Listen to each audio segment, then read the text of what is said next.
भरोसा हो तो पत्थर भी भगवान बन जाते हैं और अंधविश्वास हो तो भगवान भी डराने लगते हैं।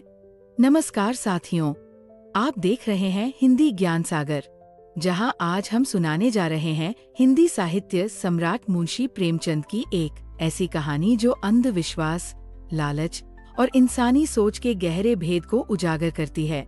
कहानी का नाम है मंत्र। तो चलिए इस रोचक कथा की यात्रा शुरू करते हैं। बहुत पुरानी बात है। गांव का एक धनी साहूकार था, सेठ लाला बनारसी दास। बहुत दौलतमंद, मगर उतना ही डरपोक। मरने के नाम से ही कांप उठता था। बस यही चाहता था, किसी भी कीमत पर जीवन लंबा हो जाए। इसी बीच उसका नौकर भोलानाथ, जो तेज तर्रार, चालाक और बातों में माहिर था, उसने सेठ के डर को भांप लिया।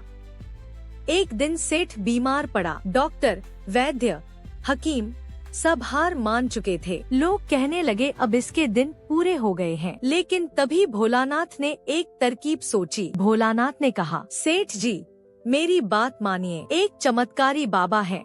उन्होंने मुझे एक मंत्र दिया था। उस मंत्र से जो भी रोगी है वह तुरंत ठीक हो जाता है। अगर आप चाहें तो मैं वह प्रयोग कर सकता हूँ, लेकिन एक शर्त है। सेठ ने कांपती आवाज में पूछा, क्या शर्त है? भोलानाथ बोला, जो आदमी यह मंत्र बोलेगा उसकी उम्र रोगी को चली जाती है।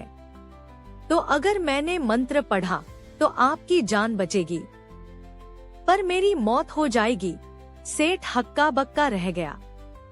मनुष्य स्वार्थी होता है, मगर किसी की मौत की कीमत पर अपना जीवन?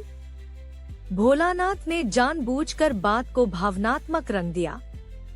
आपने मुझे रोटी दी है, काम दिया है, मैं आपका कर्जदार हूँ।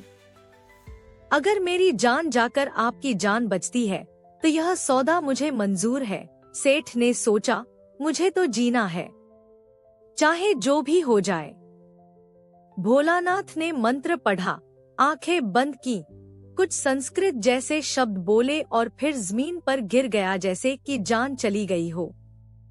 सेठ ने देखा, वह सचमुच बेहोश हो गया।